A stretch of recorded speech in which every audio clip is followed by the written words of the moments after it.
কতটা লাইন পড়েছে দেখো। আমি তো ওখানে যাইনি, আর আমি কারোর নামে না নিজের চোখে না দিলে নাম করাটা সে একটা ব্যবসা। ভালো ভালো হলে তার ভালো চলবে, খারাপ হলে শুনেছি, বলতে পারবো না। আর না দেখে কখনো কারোর মন্তব্য এতটা কি হবে। দুটো আমার অভ্যাসের বাইরে। যদি কখনো যেতে পারি নিজে খেয়ে সেদিন রিভিউ দিয়ে আসবো। ভালো হলে ভালো বলবো, খারাপ হলে খারাপ। একটা 50-এর কম্বো দাও।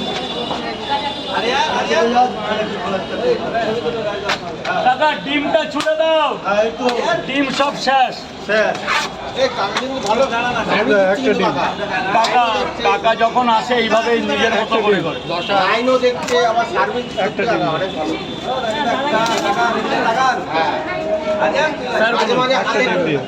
তিনটে পরোটা দুটো ডিম দিই 50 টাকা, যেটা আমি ছাড়া কেউ দিতে পারবে না।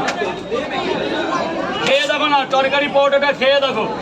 তিনটে পরোটা দুটো ডিম 50, অসুবিধা হলে 10 টাকা চেয়ে নিও। স্যার বলুন স্যার। আগে ডিম চলো, আগে ডিম চলো, ডিম লাগবে। বাবু বলো।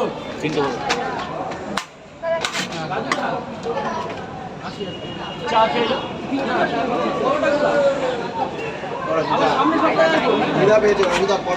সামনের সপ্তাহে রবিবার আমি একটু কদিন বন্ধ করব, তার আগে এসে আমি 10 তারিখে।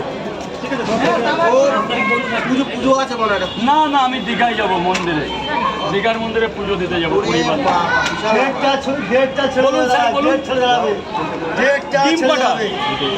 তিনটে পরোটা দুটো ডিম এখন 50 টাকা।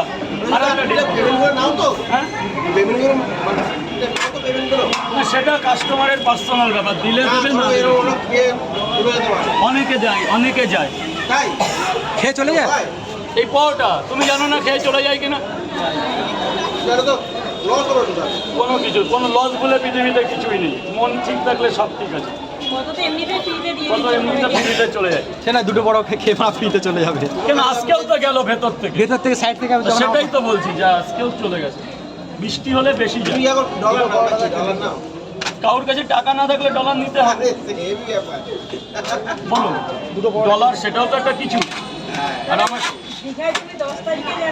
হ্যাঁ 10 তারিখ, মানে 10 তারিখ দোকান করে বিহেলে যাও। হ্যাঁ দোকান খুলছি। তিনটে পরোটা একটা ডিম। কয় জায়গা ভাগ্নে? দুটো পরোটা।